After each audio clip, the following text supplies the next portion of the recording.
Bonjour, bienvenue sur tunischool.com. On va corriger l'exercice relatif au chapitre des oscillations mécaniques libres non amorties.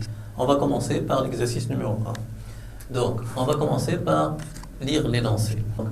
Un solide S de masse M est attaché à l'extrémité d'un ressort à spire non jointive de masse négligeable et de masse négligeable. L'autre extrémité de ressort est attachée à un point fixe. Le système S plus ressort, solide plus ressort, est placé sur un plan horizontal, voire figure. Donc, au repos, le centre d'inertie G du solide est au point O, origine d'un repère OI horizontal. Donc, c'est un axe horizontal. À partir de O, on écarte le solide S d'une distance XM, Xmax, dans le sens positif. Et on le lâche sans vitesse initiale. D'accord? Donc, fais attention, la vitesse initiale est nulle. Les frottements sont négligeables. Donc, les oscillations seront libres non amorties. Premièrement, A, représenter les forces exercées sur le solide S en mouvement à une date T quelconque. Deuxièmement, petit b plutôt, établir l'équation différentielle du mouvement et déduire l'expression de la pulsation propre ω0 de l'oscillateur. Donc, deuxièmement A, au passage du solide S par une position d'abscisse X, sa vitesse est V, donner l'expression de l'énergie mécanique totale E du système S0 en fonction de M, V, K et X. Petit b, montrer que l'énergie E est constante, puis l'exprimer en fonction de K et X max. Donc, on va commencer par représenter les forces. Donc, premièrement A. Donc, les oscillations sont libres non amorties. Donc, il n'y a pas de force de frottement. Donc, les forces qui existent sont le poids, la réaction et la tension du ressort. Donc, si vous voulez, notre système, le système, c'est S0, qui est formé par le solide plus le ressort. Si vous voulez, le bilan des forces extérieures, les forces sont P, R, et on a T. Donc, le solide est écarté de sa position d'équilibre. Donc, pour P et R, pas de problème. Donc, le poids a toujours la direction verticale. Donc, ça, c'est P. R est directement opposé, si vous voulez, à P, avec la même valeur.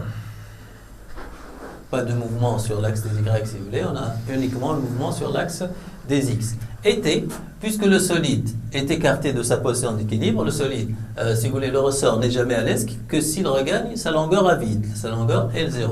Donc, T, c'est une force de rappel. Donc, elle tend à ramener le solide à sa position d'équilibre.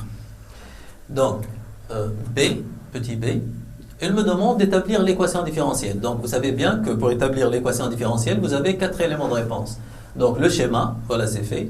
Les forces, les flèches forces, c'est fait. Donc, on va utiliser la RFD, puis atteindre l'équation différentielle, si vous voulez. D'accord? Donc, on va appliquer la RFD.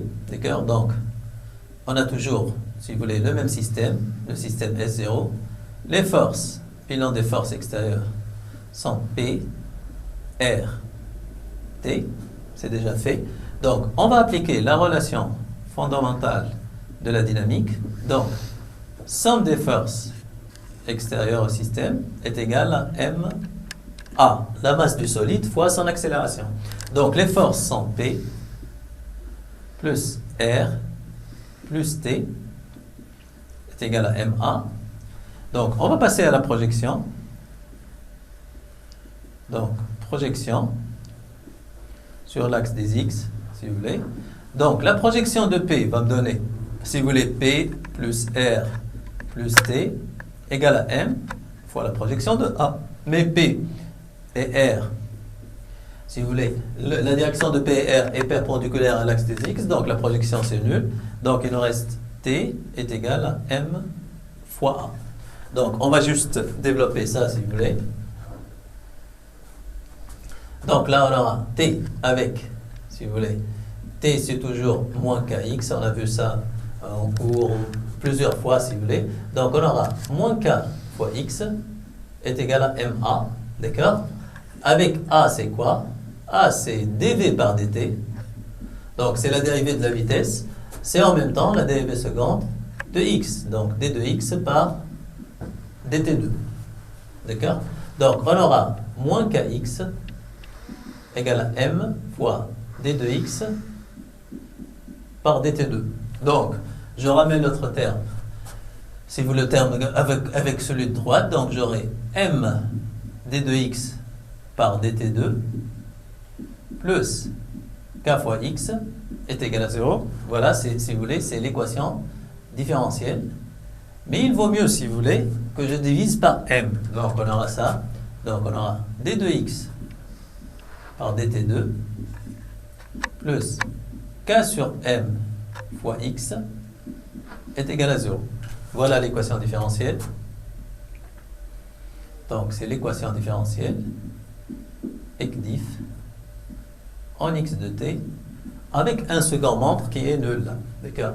Pourquoi on a intérêt à écrire l'équation différentielle de cette façon? Parce que là, on va apparaître le terme k sur m.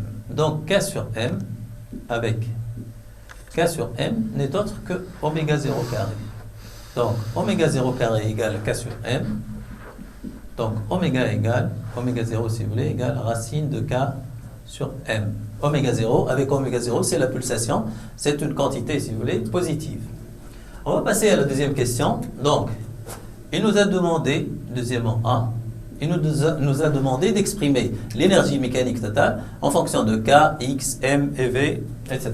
Donc, on va commencer dès le départ. Donc, l'énergie mécanique, c'est quoi, si vous voulez? L'énergie mécanique, c'est l'énergie cinétique plus l'énergie potentielle. Et l'énergie potentielle, on s'est mis d'accord que EP est égal à EPE.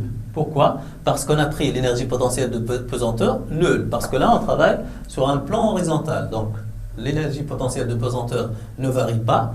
On va considérer ce plan, si vous voulez, comme plan de référence. Donc, EPP égale à 0. Donc, on va exprimer E max, E mécanique, l'énergie mécanique.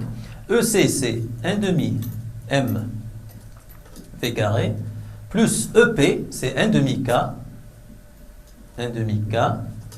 X carré. Voilà, donc on a exprimé l'énergie mécanique en fonction de M, V, K et X. D'accord? Donc s'il me demande par exemple d'exprimer en fonction de M, K, X seulement, il ne veut pas V, je remplace V par dx par dt par exemple. D'accord? Donc, on va passer à l'autre question. Donc petit b si vous voulez. Donc, deuxièmement B. Il m'a demandé de montrer, d'accord, que cette énergie, l'énergie là, l'énergie mécanique en l'occurrence, est constante, si vous voulez. Donc on a vu pendant la séance de cours, la séquence de cours, que pour montrer que l'énergie se conserve, c'est-à-dire elle est constante, on a deux façons. Donc dans le cas des oscillations mécaniques libres non amorties ou électriques non amorties. Pourquoi? Parce que j'ai l'expression, si vous voulez, de X et de V. En électrique, si vous voulez, on a l'expression de Q et I. Donc là, j'ai deux méthodes. Soit je calcule E, donc je développe ça. J'ai 1 demi mv carré plus 1 demi kx carré. Je remplace x par x max sinus oméga t plus phi x, si vous voulez, et v par, si vous voulez, oméga 0 x max cosinus oméga 0 t plus phi x. Donc, j'élève au carré, etc., jusqu'à atteindre une constante. Soit j'utilise la deuxième méthode, c'est la méthode de la dérivée. D'accord? Donc, je vais calculer dE par dt. Donc, on a vu ça pendant la séance de cours, si vous voulez. Donc, ça va me donner quoi? Avec E, je vais reprendre là, c'est 1 demi m v carré plus 1 demi k x carré. Si vous vous rappelez, on a dit pendant la séance de cours là qu'il faut faire attention. X et V sont des fonctions, ce ne sont pas des variables, donc des fonctions. Donc il faut faire attention. Là, si j'ai une fonction au carré, si je la dérive, je trouve quoi? 2 fois f puissance 2 moins 1 fois f prime. Donc fois la dérivée. 2f f prime. D'accord? Donc là, il faut faire attention. 2 par dt, ça va me donner quoi? 1 demi m.